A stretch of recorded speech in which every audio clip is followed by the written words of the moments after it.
not a commercial center for culture in terms of, I mean, there are, as he said, a number of patrons, more so than in Portland, let's say, but this isn't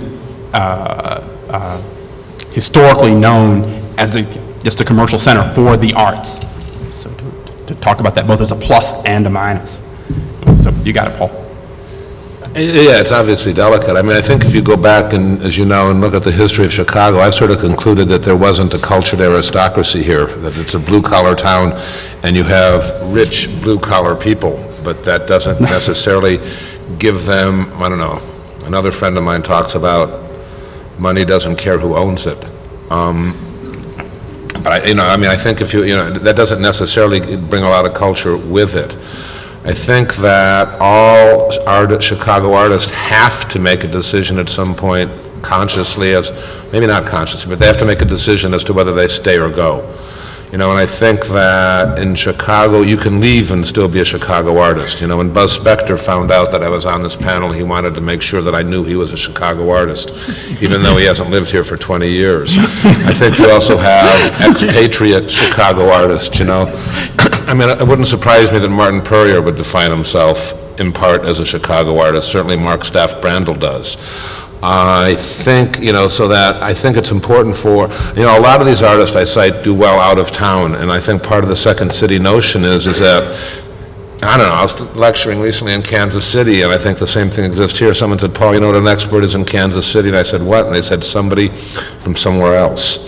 I think that prodigal son syndrome, if you go somewhere else and you do well, then you come back here, then you're respected, but you're not necessarily respected if you haven't been acknowledged elsewhere.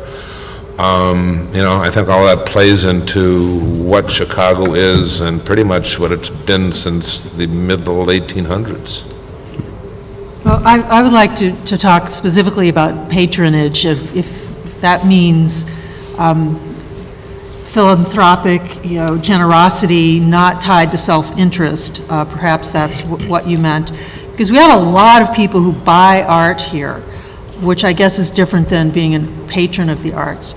And I'm not just talking about, specifically contemporary art, but in all fields of art. We have a lot of, distinguished collections that were built over the years, but we don't have a lot of people who just generously give money for someone else to spend at their discretion. I mean, most patrons here were very focused on building things that were self-identifiers, like the famous Impressionist collections that form the core of the Art Institute's collection.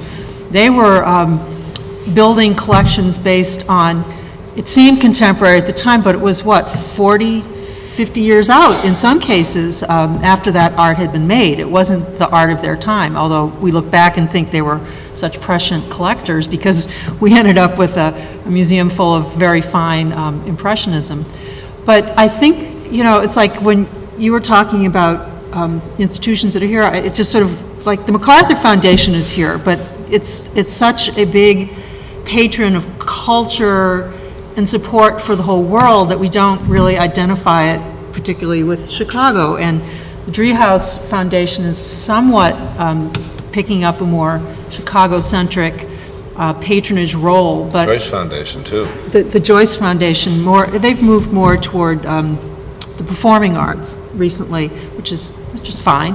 But yeah, there isn't any kind of person out there that you can find others in other towns like Boston or New York historically to a certain extent, or LA today, that kind of just give money for someone else to make decisions about what culture it supports.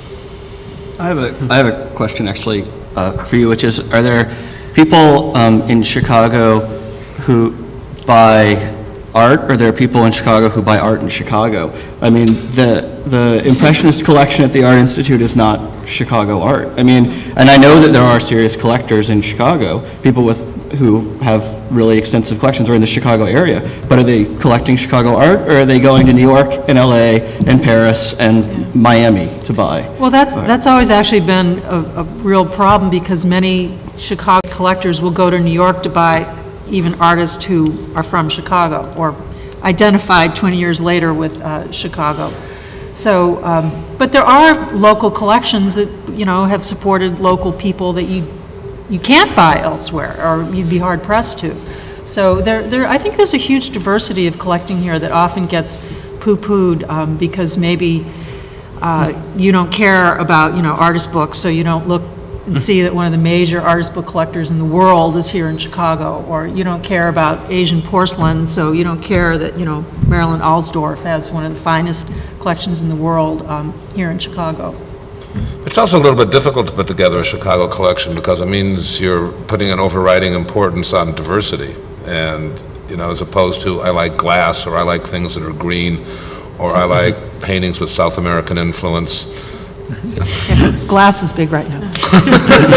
Sorry. I just wanted to add to the sort of Chicago collection question, is that I think that, and maybe it's sort of indicative of a lot of things that happen in Chicago on a smaller scale, on a DIY sort of grassroots level, is that I think that there's an incredibly active collecting community on a very small scale. People collecting who have little means, collecting work of their friends, and I don't know how how that stacks up to other people in other cities. Whether in New York, all these artists are buying each their friends' work or people's work on small levels. But I've been in a lot of people's apartments and seen some of the most amazing art collections, and they're buying this work for pretty small amounts of money. So. And then there's also the interesting group in the African American community, Diaspora Rhythms, who are, you know, intentionally trying to develop a patron community that supports African American artists in town. So it's interesting. One of the problems, Danny, that exists in Chicago in terms of cultural support and galleries is that you have all this diversity amongst artists, but galleries, I think, by definition, tend to focus. And they either have an aesthetic focus or a period focus or a style focus. You know, there's something that we can often say it's not solely about just overriding quality, it's about some kind of vision.